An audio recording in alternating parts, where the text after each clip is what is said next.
This is Alex and Danielle. We are coming at you, season 2, episode 30, which is insane to think about. And we have a special treat for you today. We are hosting the goat of all goats. We have Jocelyn Allo, who's coming in for an interview with us, is gracing us with her presence. We're so excited to chat. You can't really put that into words. No, I mean, two-time national champion, home run leader of all time, like the goat of all goats, like to be able to tap into what made her great and just her upbringing and stuff, like that's the stuff that excites me. Yeah. So, OU to professional to coming out with their own mhm, bat this all of year, it. which is And so on exciting. top, and I feel like on top of it, like a good, genuine A good human person. being. Yeah. Yeah, just you Yeah. feel it when you talk to her. So I'm stoked to be able to. Let's dive into it. Yep. Well, I mean, we have the home run queen. One of my favorite people, not only for the softball player, I think that you are, Joss, but I tell you, anytime that I'm in your presence, you always come over and say hello and talk to me. And like for me, being a lot older than you, like being around the younger softball generation, sometimes I'm like, dang, like I always look at that piece and that character and I'm like, she's a badass. She goes out of her way. She's not intimidated by anyone. She always is kind-hearted. So that always stands out to me about you more than your resume of what you've done on the field. So I just want to let Thank you you. know, like how you treat people. I mean, my Matters. Yeah. daughter is obsessed. Maddie still talks about you. Um, so I don't know. We're excited to have you on, and I think with everything that you've done, let's take it back to like your kind of first memories of like growing up playing in Hawaii, grinding with, your parents and really like getting into it. Do you remember what made you like fall in love with this sport? Yes. So I was 4 years old at the time, and my sister could finally play t-ball because she was old enough, but I wasn't old enough yet. And my dad was like, "Oh, you get stop crying. Like, I'll take you to the park every night if you want to hit." And every night after that, we went to the park. We were hitting, and it was just us two and our two buckets of baseballs, and he was just front tossing me, no net, like Yeah.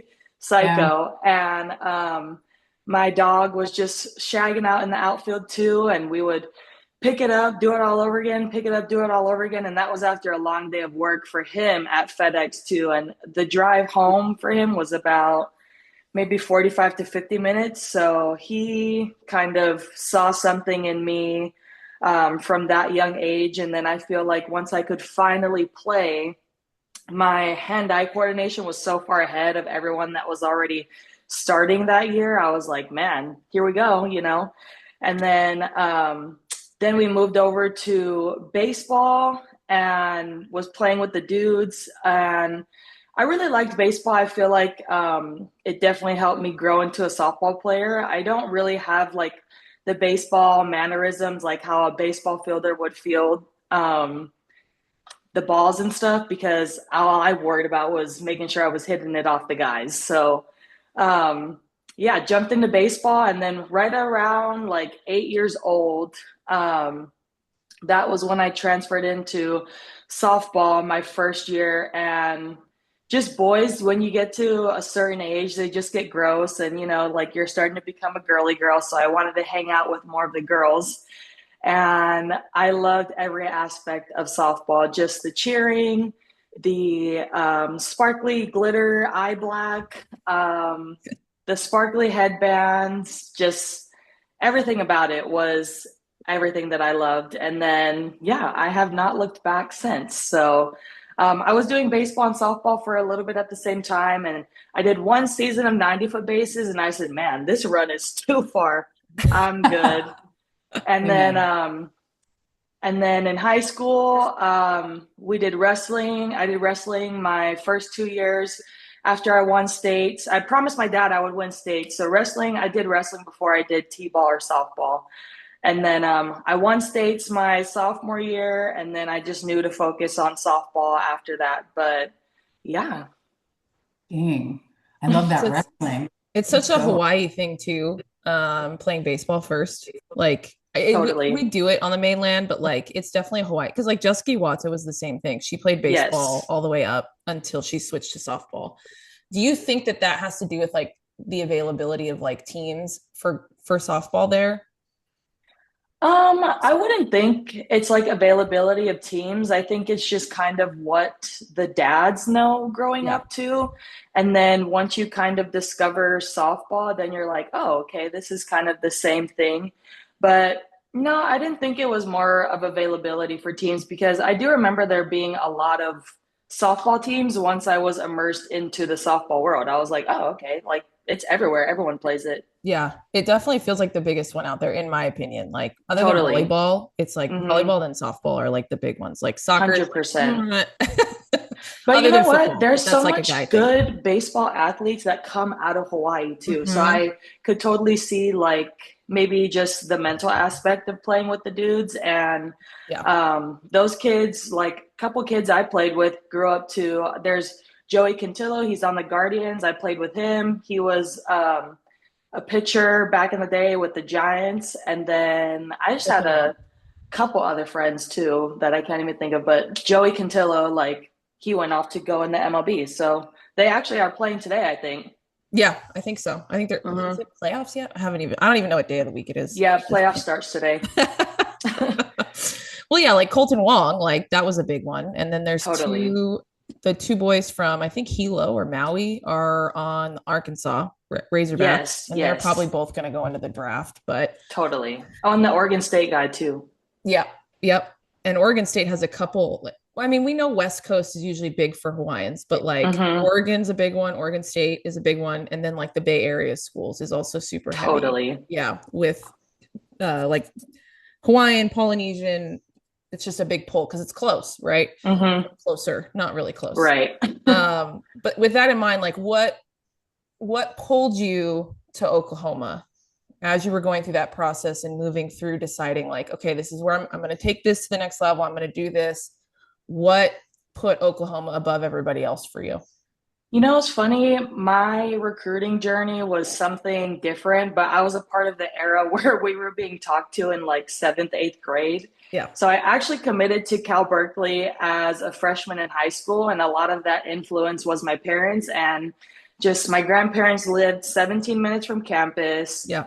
It's a great school, great education, and it's just a single flight for my parents to be there. Plus, they would have somewhere to stay every home game. So Mm-hmm. a lot of that influence was my parents. And then as I got older and I bloomed into the player that I really turned out to be, just my heart wasn't with Cal anymore. And I had committed at such a young age that I didn't know what I wanted at 14 years old versus 18 years old.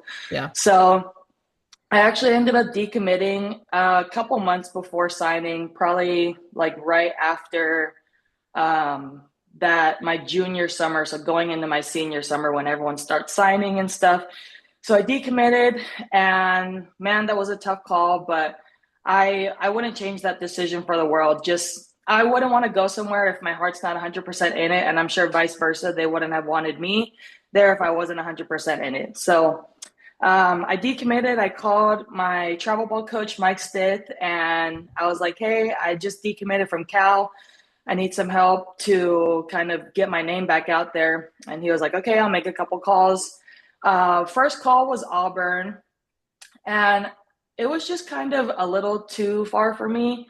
And I didn't really know much of the Auburn program. But my second call was Oklahoma.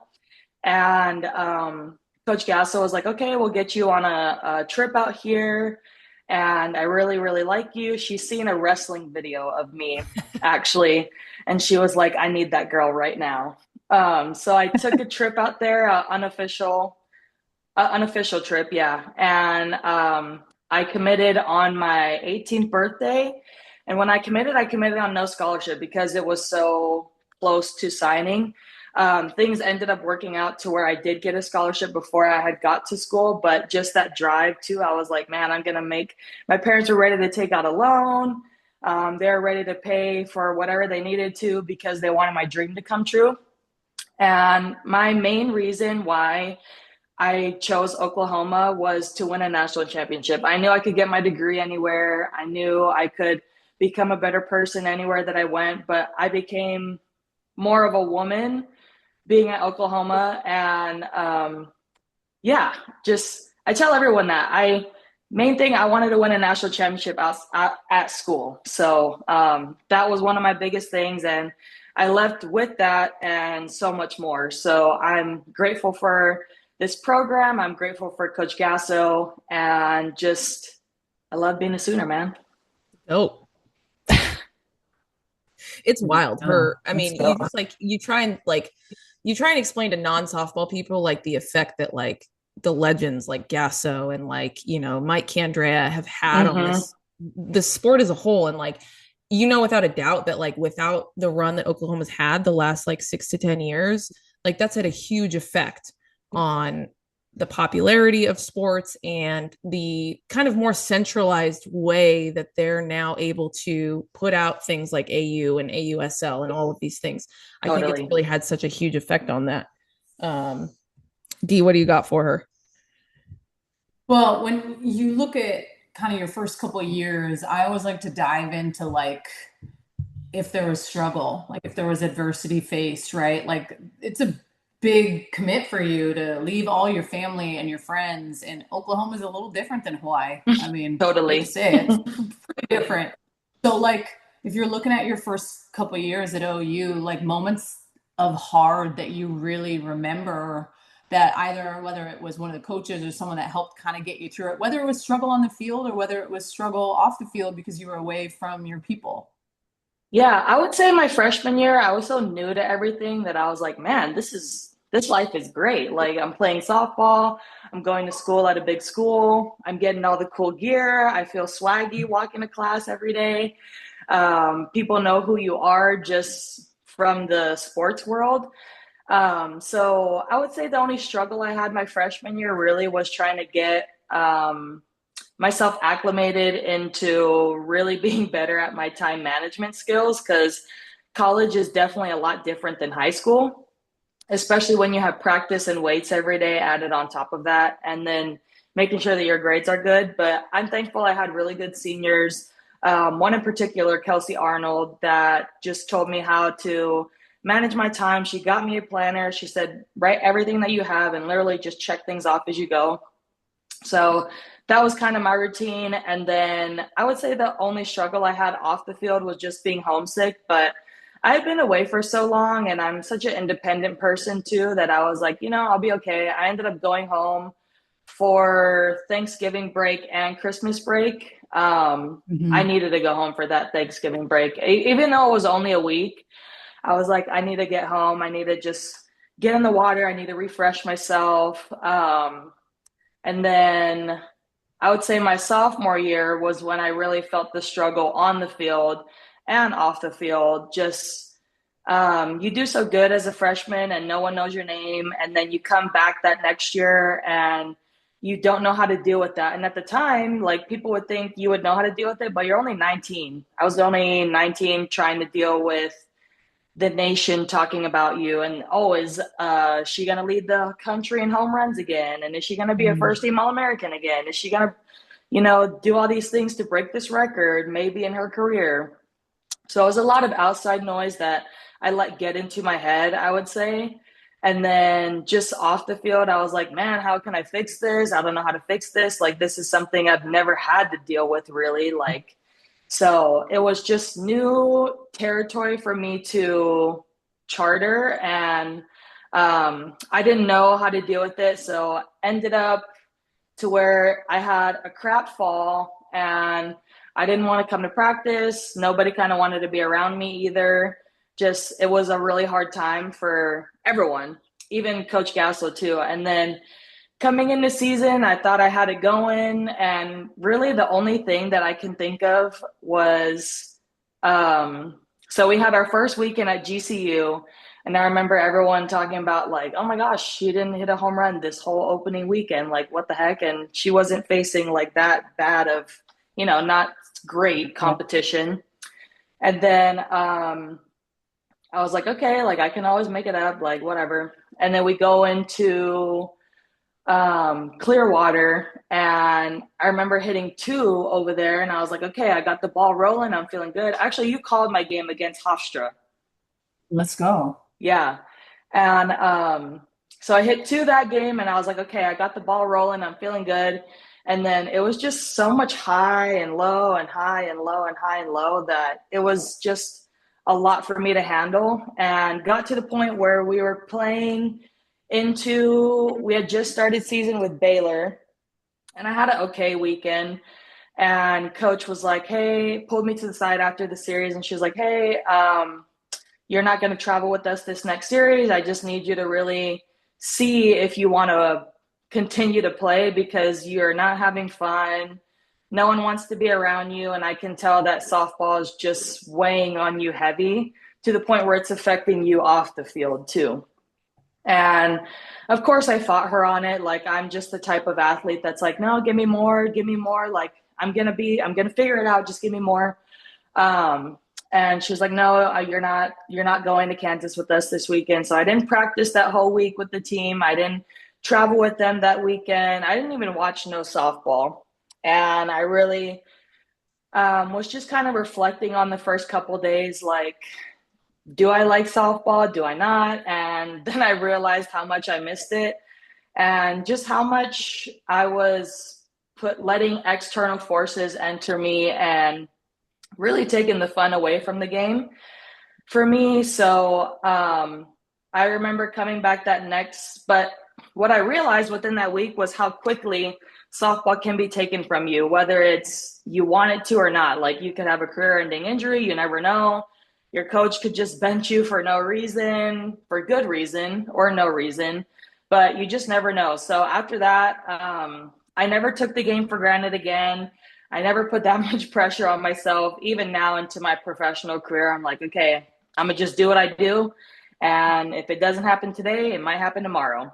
And yeah, I haven't taken the game for granted since. And I feel like it's helped me just propel a ton as a player, as a person. And yeah, so I always tell the girls, like, in my clinics, just don't take this game for granted and remember to have fun. Like, that's the most important thing, is to have fun. You want to have fun enough that you want to come back that next year. Yeah. It's such crazy. Go ahead. No, I just think it's crazy that Gasso, that she did that. Right? There's not a lot of coaches with the type of caliber of player that you are that are willing to say, like, hey, I need you to especially in the middle of season. So that, to me, hearing that makes me just appreciate kind of what she does in the game even more, because that means she cares more about the person and that she's paying attention, right? That she took it upon herself to look at you, who is like literally like a roster making athlete, one of her top, producers, and say, you know what, for the better of not just the team, but for you need to take a step away. And then for you to take that and turn it into a positive and not just like throw a fit and walk away. Like, because a lot of people would have just taken that as like, well, I don't want to be on your team anymore either, and like quit or transferred or all these things. Man, so for real. So for you to like stick through that and turn it into, you know what, this is going to be like my comeback now, right? Like, I'm going to come back even better because I appreciate the game in a different way. So I think that speaks volumes about, about the program as a whole, but about you two individually specifically. I think Coach Gasso always says to every great player that has come before me, before and after me, she was like, she lets everyone know that they'll win without them. So it doesn't matter who you are, it doesn't matter what you do, they will win without you. A little piece of humble pie. Yeah. Yeah. And some people really can't take that nowadays, which is funny. It's crazy, the way things have changed over the years. A little different. Yeah. A little different. just a little bit. Just a little. Well, because I feel like the transfer thing would have been like almost an immediate like next step for somebody. Whereas like for like you and for me and Dee, like we never even considered transferring. Like that wasn't even in the cards. How do you feel like that affected your overall career? Like sticking with the team for 4 years and like building something at OU rather than kind of how it's how it's changed into this culture of like, I'm going to keep bouncing around. I think it just shows the loyalty part. And I feel like loyalty is not a thing no more But I also understand too that when there's money on the table, you have to get it while you can. But also, it's just don't commit to a program for so long, and then when one thing doesn't go your way, you just want to leave. Like I had multiple things that didn't go my way every year, but never once did I ever think about leaving. And I just feel like I would never leave my teammates like that either. Like we've created such a bond and we've gone through some hard things together. But I think the one thing that I never wanted to leave was I feel like getting the taste of the World Series. Like my freshman year, we lost in the semis. Sophomore year, we lost in the finals. And then finally getting over that hump to win those two. And I was like, why would I ever want to leave when we're this close? Yeah. Yeah. That year after is always the toughest. Like Dee, I think you've talked about it before, is like the year after you guys won was harder than a lot of the others, because you come back not only with the target on your back and kind of like what you were saying, Jossie, with like people having these expectations of you or saying like, are you going to do it or are you not going to do it? It's like, it's so much harder to do it and then come back and you got to do it again, right? Do it again, right. You can't just like fall off. It was the same for us too. After we went to the World Series the next year, that was our worst year. That was mentally was the toughest year because you have the target on your back and the expectations for and even like the freshmen, they don't know what it's like to be in that environment. So they're like, I don't know what it feels like to be there. You know what I mean? But it's like, how can we bring you up to our level to say like, hey, let's go, man. Like we're on this train and we're riding it and you're coming with us. Yeah. When I always like to ask this question, it's like you look at, your years at Oklahoma. I know from the pitching perspective, every year there's this sense of like, I have to try to reinvent myself to a degree, because back in the day, I mean, shoot, we really only had one pitcher on every team, right? So like everyone always knew kind of what they were getting. But the hotter you seem to get as a hitter, like kind of what was your year-to-year plan? Was there something that you changed? Did you watch more film? Was there more? Or was it just staying consistent with the work that, you knew you always did? I feel like I definitely had watched more film progressively just as I've gone through my college career. Like freshman year, I'd watch it and not really know what to look for, but I was also watching for myself and others. Like I'm watching what the other team was doing, and then I would watch past games of what other teams would do, how they would how they would throw their big hitter. And then come my senior year, I was still watching all the film, but I don't know. I was just so confident in myself that I was like, there's nothing that a pitcher can't throw by me. So let's get in there and let's compete. And I feel like that's just the competitive side of me and just always betting on myself too. Like I am a hitter through and through. Like I will never give a pitcher credit of anything that they do. Sorry, Dee, but it's all right. It's all right. I will, like, if I get out on a pitcher, I always say, oh, it was my fault. I wasn't supposed to swing at that, or I wasn't supposed to roll over. And I feel like some people will dig themselves into a hole because they're like, oh, the pitcher's just so great and this and that. But it's like, dude, you're a good hitter too. And stop downplaying your own abilities just because she got you that one time. But it's what are you going to do that next at bat? And I feel like just some people get so caught up in what someone else is doing that they forget about themselves. It's so easy to blame it on, oh, well, the pitcher's really good. Oh, it's like, come on. Well, your coach is not up there swinging. Yeah, you're the one holding a bat. Like, well, guy, that's what most people were saying when they faced me. So don't get it twisted. That pitcher is really good. So yeah. Some people, I'm a definitely give pitchers credit. Like if they're good, I'm gonna say you're good, but I'm gonna have to get you. I'm not really gonna do it very much. So take it while you can, because it's not gonna happen very often. That's what makes you one of the greatest of all time, though, right? Like every single player that you think of that has been elite in this game has something that separates them. Like there's some small thing, because you get to the point where everyone's pretty talented, right? Like what's that common denominator? That fucking mindset. Like that mindset most people don't have even when they fail. So that to me, in the moments of struggle, like I still know how to pick my ass up. I still know that I'm the best, because I've done XYZ and I continue to work, even on my darkest days, I still believe in me. That's the hardest struggle with the athletes now, because there's all Mm-hmm. these outside distractions and social media and seeing everyone else have success. And when they're not, they automatically don't think Shut that they're down. great. Yeah. So that mindset needs to be more. I dig that. I do have one question, because not a lot of people get the opportunity to play in college, let alone win a national championship. So I want to take you to that game where you sealed the deal and you guys finally won it. Like, was there one specific thing in that moment when that last pitch was thrown that like you remember? Or because I know when we won it, to me it felt like time like literally stood still in that moment. Mm-hmm. But what stood out to you when you finally were able to do that? I I knew we were gonna win that whole World Series after we lost to JMU, our opening game, actually. And you had Odyssey Alexander just mowing everybody down. And love her, she's great. But I was like, you're not coming here and you're not ending my story here on semifinals day. I'm sorry, but you're not doing it. And now we're really good friends, so we can talk about it now. But and then we go into the Florida State series. So we finally make it out of the losers bracket. We end up beating UCLA. We beat, who else did we beat? Oh, we beat Georgia earlier that day. We beat UCLA. Then we had to beat JMU twice, which we did. And then we ended up losing the first game to Florida State in the champ series. So our backs are yet again against the wall. But that's nothing that we haven't faced that whole tournament. So here we go. And then we get to game 2, and we're actually down.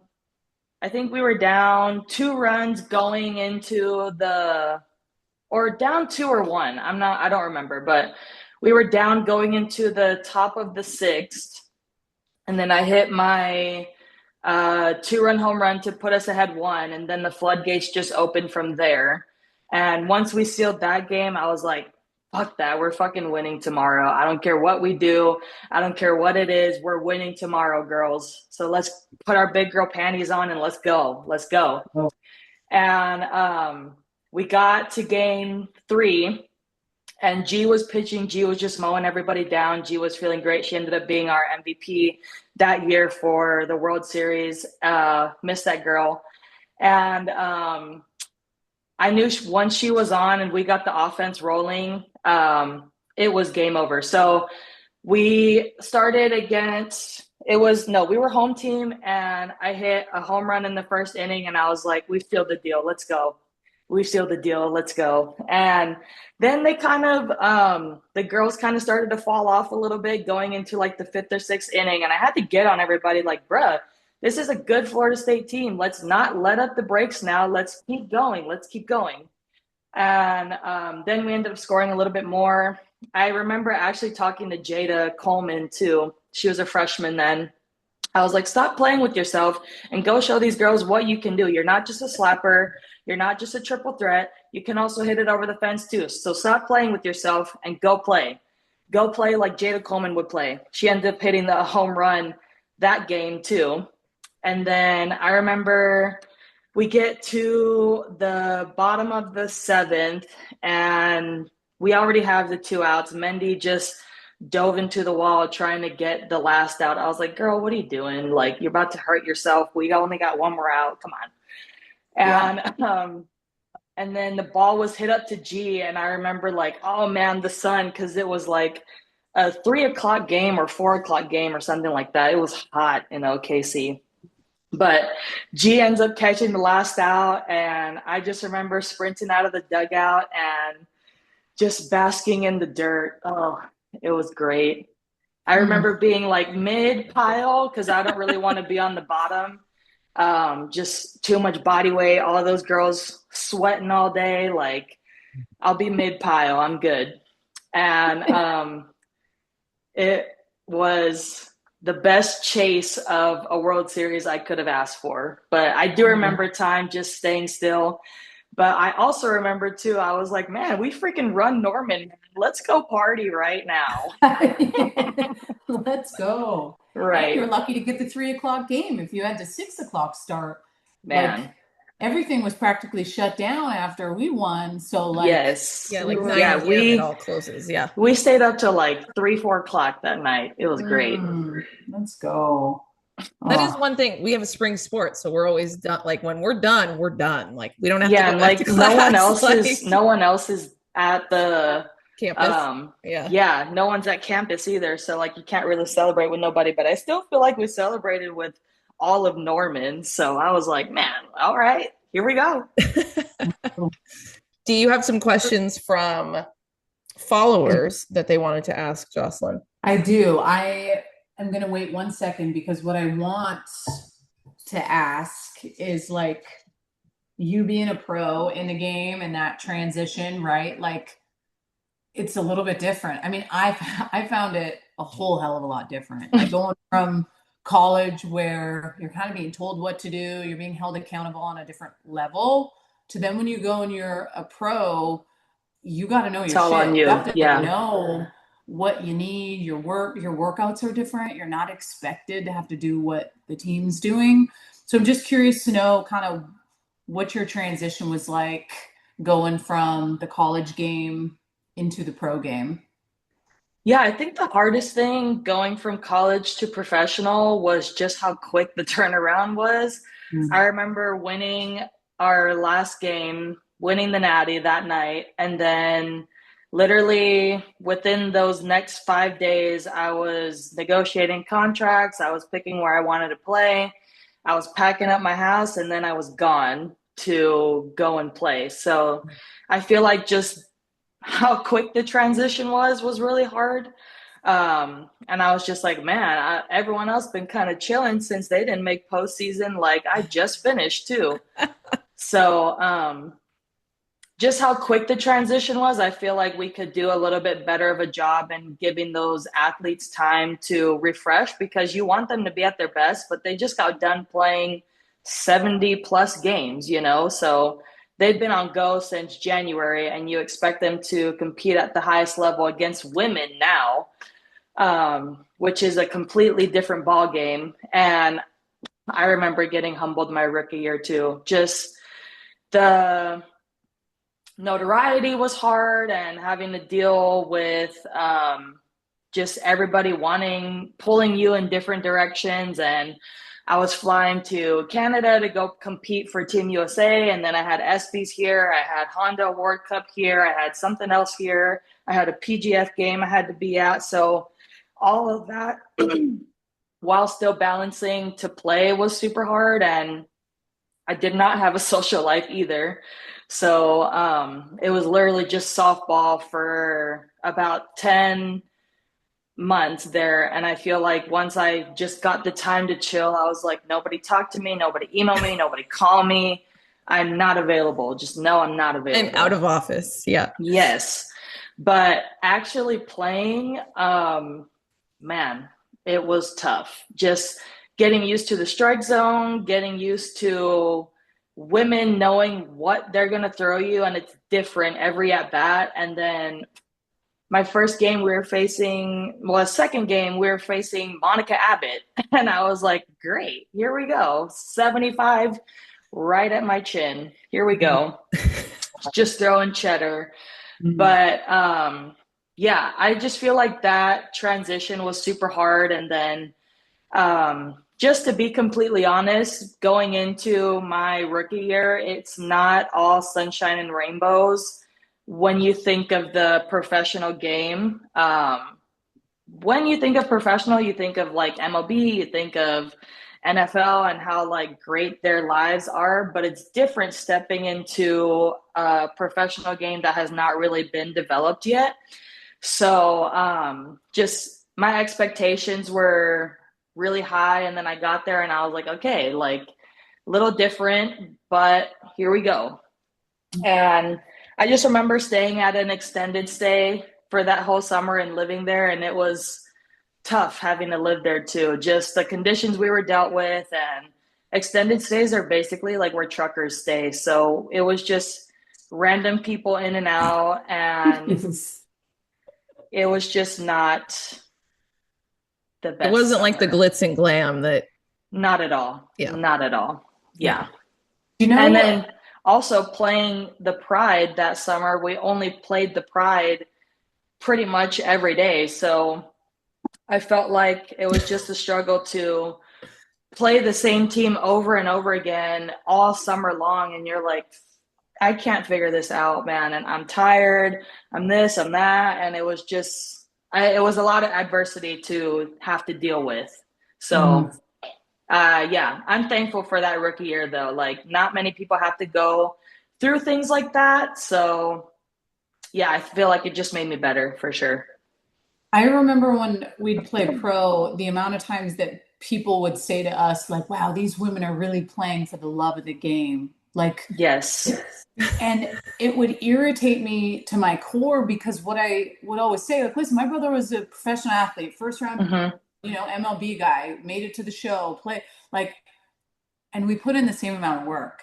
Yes. The work wasn't different. Like, both my brother and I's talent level was great, but obviously opportunities are different. But when people would say that, it would just hit me different because it's like, the shit that I did isn't any less than him. Right. So, like, don't say that I'm playing just simply I love the game.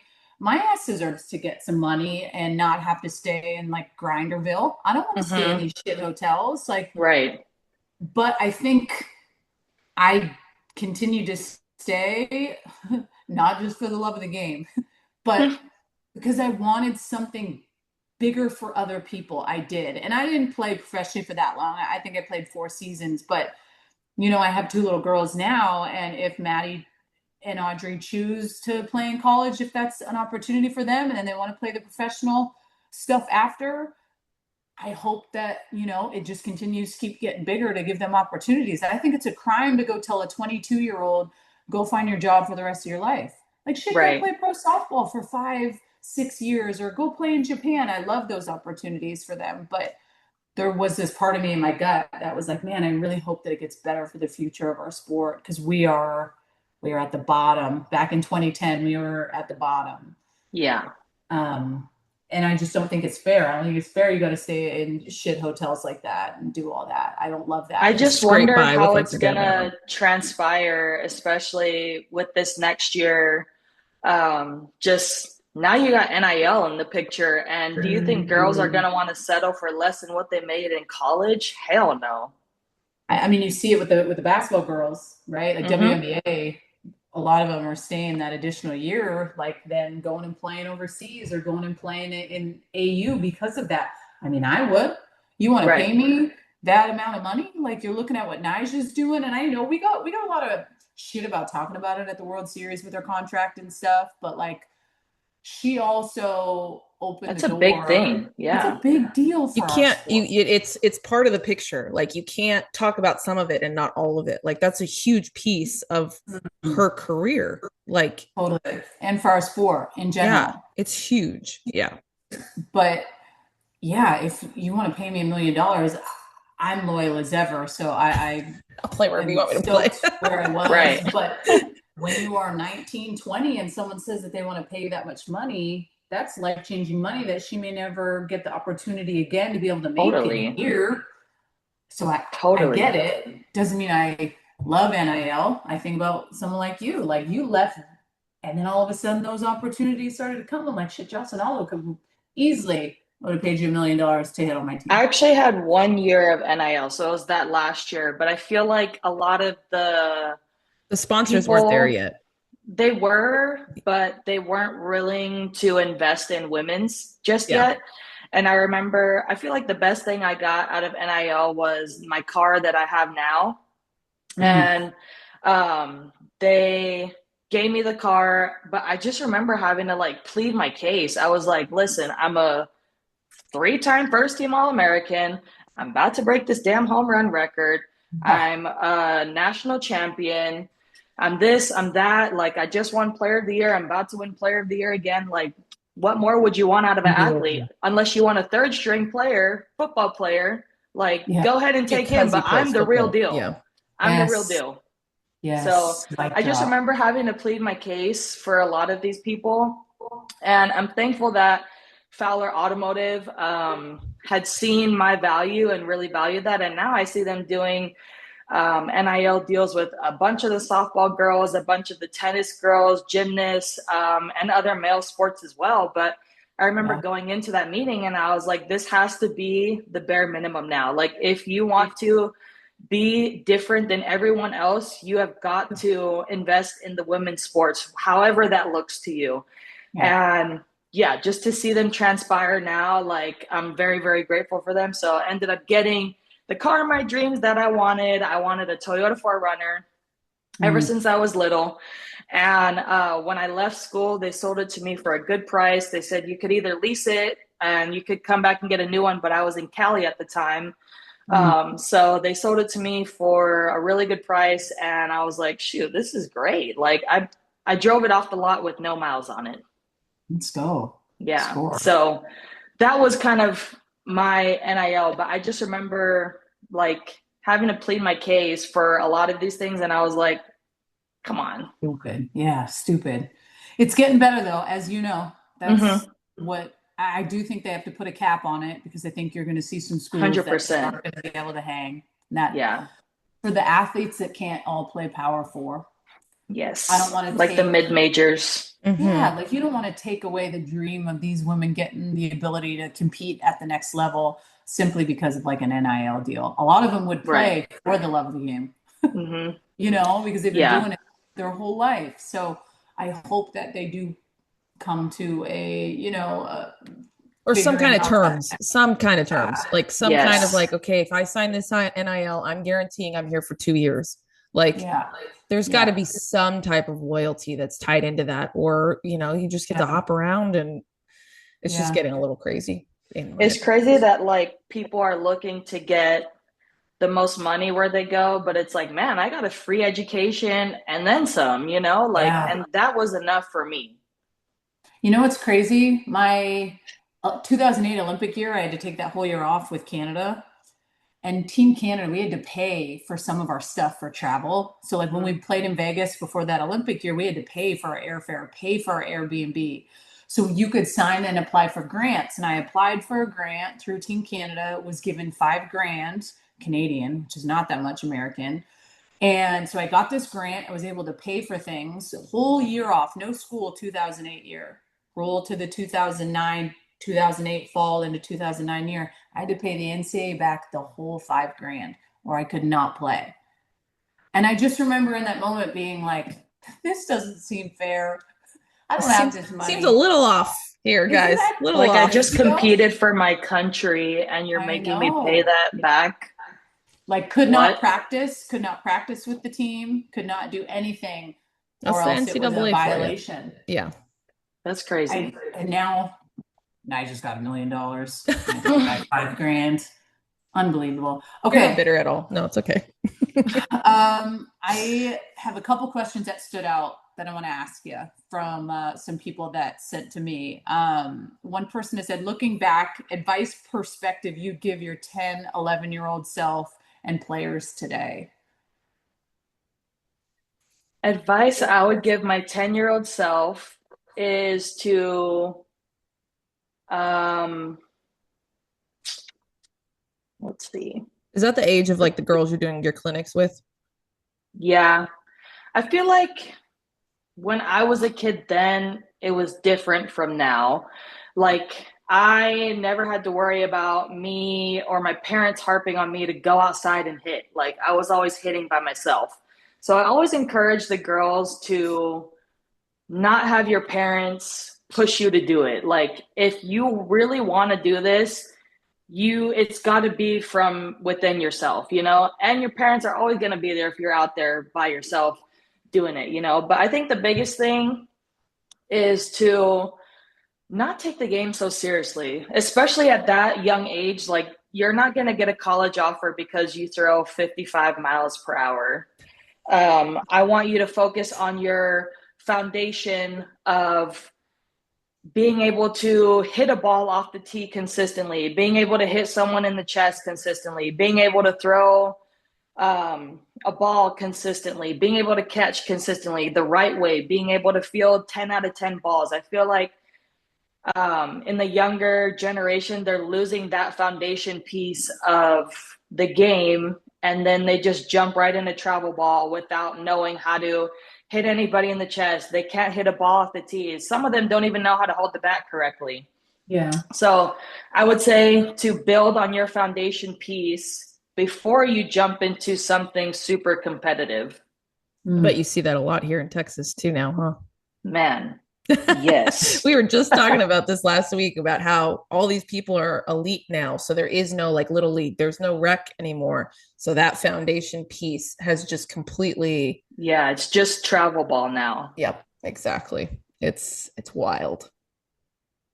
Next one up, which is kind of a combo of the other one, but like tips you'd give someone in junior high to help them get recruited and noticed. Like, what do you remember when you had people watching your games, like college coaches there? Is there something in particular besides like being able to step up and do something big at the plate or make the big play? What do you recall about kind of that?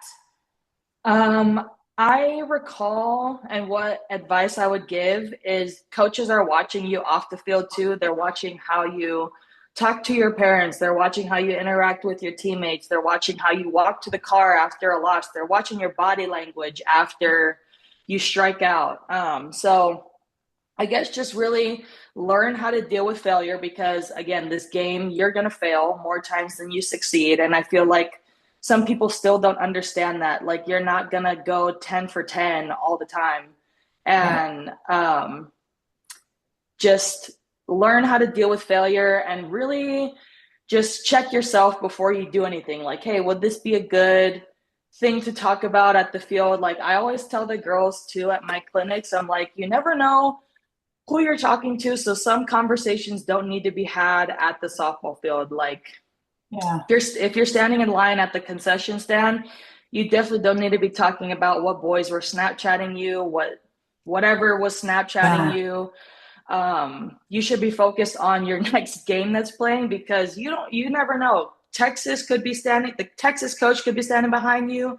UW coach could be standing behind you, and they're like, okay, check off the list. She's not even locked in for her next game. So I would say just to be aware of your surroundings because you never know who's listening.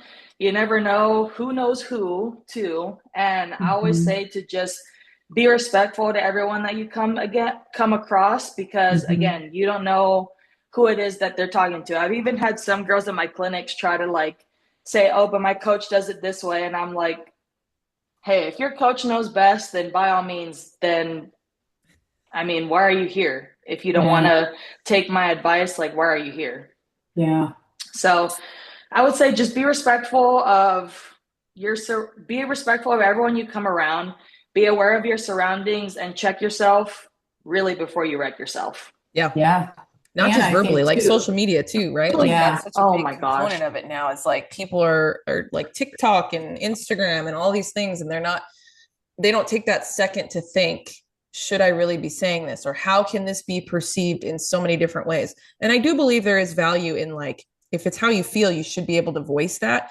But there's a way to go about voicing it that's like still respectful and still like not just, and like the cussing and like all those things are factors in what these college coaches are looking at. And I feel like people have forgotten that, like, yes, you have a freedom of speech, you have a freedom to express yourself and all these things, but everything you say and do has repercussions and consequences and will affect that impression of you, right? We always tell our kids, your first impression is your last impression. So you never know what that's going to be like with somebody. So always put your best foot forward in that regard because you don't know what it could do to you down the line. Right. Yeah, I said to Maddie this morning, she was talking about something that was frustrating her. She didn't have social media, but like she has a phone where she can text and call and get a hold of us. but she said someone had texted or something. And I said, I'll be damned if your ass gets caught sending something shitty via text. And they screenshot that and then they put that out to someone Post else. it. Yep. And then they blow you up. I said, these are the things that you don't understand. You don't have social media yet. You're mad at me for that, but you're not old enough to take the heat that can come your way. But like anything that you put out there, even a text about something that isn't kind. The internet is forever. Forever. Yeah. I am so glad we did not have that when we were really in the thick of it. We had the digital cameras. Thank goodness all those are lost forever. Man. Right. I mean, Alex and I had AOL. You didn't even have AOL. Yeah, AOL Instant Messenger. Let's go. Those are the good ones. MySpace? What happened to them? Tom? Right. MySpace. But it's just crazy too, like how little the younger generation doesn't think about those things, like, oh, they're not going to see this Snapchat, they're not going to see this, they're not going to see that. But coaches literally have burner accounts to see those things, and also like what their parents are posting, because they're not just recruiting the athlete, they're recruiting the family too. Amen. Which parents don't think about. Yep. And Amen. coach is definitely not going to want somebody a parent who carries their kids' equipment. Hell no. No, my littlest tries. Audrey tries. I'm like, no, dude. I'm like, girl, no. Yeah. My boys are like, oh, it's so heavy. I'm like, sorry, so were you. You're like, hey, I had to have my equipment and 2 coolers to lug around. You'll be all right. We didn't have wagons back then. Right. No. Okay, 2 more. And this is actually from one of the coaches that I coach with, because we ended up losing in the semifinals on Sunday. She said, advice for young players who are in pressure situations at the plate and being able to handle their emotions. I think the biggest thing that I've learned is to slow the game down. And I didn't understand what slowing the game down meant until I got a lot older.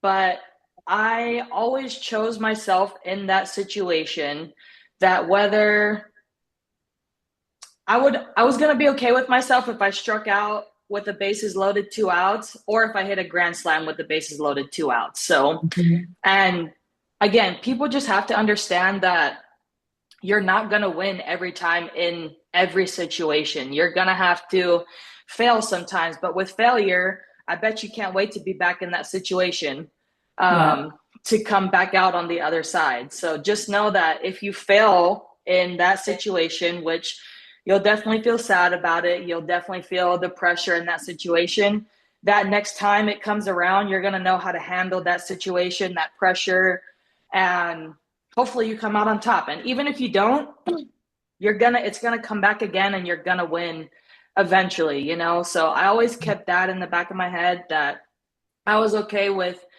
striking out bases loaded or hitting a grand slam bases loaded. Whatever happened. And if I lost, I learned from it. If I won, I'm going to be better that next time, whatever that better looks like. It's funny that you say that, because I remember at the 2020 Olympics when I had to go in when we were tied 2-2, and it was like in the 5th inning against Mexico. And I remember thinking in that moment, I'm like, bro, we are going to win or lose with me on the mound. And I have to be okay with both results. Have I worked my ass off to be able to be on the winning side? Yes. But if I lose, I've worked my ass off to be okay with the result. And it's funny that you say that, but it's like you have to have perspective of both, because you don't always win. You don't always get to be the one that hits the walk-off grand slam. Right. You work your ass off to be it, but the toughest ones know how to handle that failure piece when maybe they don't. I can't say that it would have felt good, but I gave myself that reassurance in the moment of pressure when I felt it, like, hey, you're going to be okay either way, because we've worked to the level that this is all no one else has. Yeah. Do you feel like they overcomplicate it sometimes too? Is like when you take on too much of the situation, it's like that bears down on you, right? Like I'm trying to tell my sons, like in their at bats and when they're playing, it's like, just focus one pitch at a time. Like you don't need to worry about the end of the game or the people on base. Like it's important, but at the very core of your foundation, you need to step into that box and think this pitch right here, yes or no. Yes. right, like one at a time. Like if we overcomplicate it, there's too much going on. Like you just have to like bring it back to the basics. You prepared for this, you're now stepping into the box, and once you step in, it's either yes or no. It's a very simple See ball, right, hit ball. right, see the ball, hit the ball, muscle memory, all those things. So I do think that that's super valuable too, though, because like, okay, if I said no and it was a yes, like, okay, I got to fix that next time, right? Right. Like make the adjustment. So And like even if you do hit the ball hard, you can't control the fact that someone is either going to make a great play right, or they're not, right, like it's things like that they're like, oh, I still got sad, but you hit the ball hard, you did your job, she made a freaking good play, and you yeah, can't tip your hat, like, yeah, right, that's yep, all you can do. yeah. Yeah, this is good stuff. Okay, last one, and then we'll let you go unless Alex has anything. Someone asks, which I feel like I probably know the answer to, but maybe it's not. What, if you look back at your career, what's been your favorite home run? Ooh, that's a good one. I definitely think breaking the record in Hawaii for sure. Just Mhm. I never got, it was such a storybook how it went. Like I could have broke it in Palm Springs, I didn't. I could have broke it at home, I didn't. I could have broke it one more time and I didn't. And then we ended up traveling to Hawaii. And I remember Bob Coolin walking in with a lay right before we had played them, and I was like, "Oh, he's throwing to me." And at that time too, I was getting walked all prior to that, and just as a player and competitor, I'm like, "You're Pissed. soft for not Hmm. competing against the best." And like even coaches are telling the girls like, "Don't throw to her, don't this, don't that." But it's like I remember going up to Ashley Murphy after the game. That's who ended up giving up the home run to me.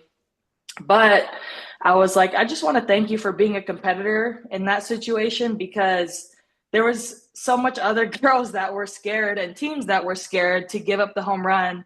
But I remember going up to her and I was like, hey, this is a win, obviously for me, but this is a win for women's sports as well. And softball is going to be on the map because of what we have done, and you're a part of this.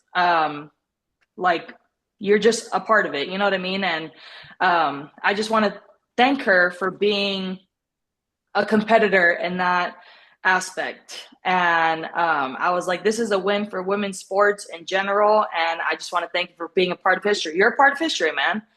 And yeah, so definitely it was Hawaii, and just everybody that never got to see me play in person was there that night. The stadium was packed out. They had to stop letting people come in because it was getting to max capacity. But UH has the parking garage too that you can kind of watch in and see the game. And pretty much from level 4 up was filled with people. And I just remember, I think it was 2-1, and it went right over center field, right up into Tennis courts. the tennis courts nets. And it was crazy. The last time I had played on that field, I had won a state championship for my high school.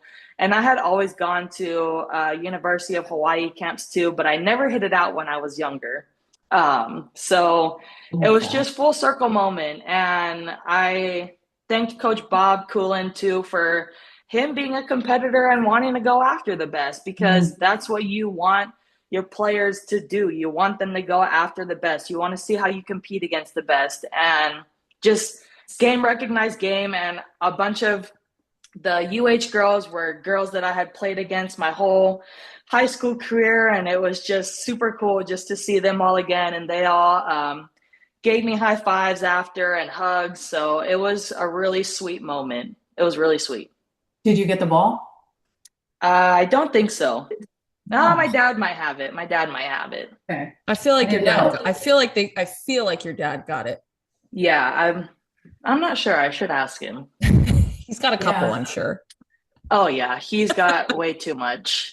Way too much. I feel like his shirts were such like a big part of the World Series every year. It was just so cool to like see, like with, it's like the old school graphic type And you of only like situation. see those shirts in Hawaii too. Uh-huh. You never see shirts like that on the mainland. No, it was So definitely, it was so like true to like, your upbringing and your culture and like where you came from, and like for him to just like own it in Oklahoma City like that, it was just Yeah. that was huge. I loved Oh, seeing that that. was funny. I was like, Dad, that I'm huge on there. My face is huge on there. He's like, fuck, you'll be all right. It's crazy. The older you get and the more you're out of the sport, you're still in it. But, and then now I have two daughters that are in it, and I see kind of the sacrifices that my husband and I are making to like help Mm-hmm. our kids try to be great at it if that's what they want to do. It's like I look back at how much my parents grinded to give us so many opportunities, right? So Like, much. and the older you get, you realize it more. You do realize it in the moment, but I think when you have your own kids one day and you're like, oh, When you're damn, actively doing it. Yeah.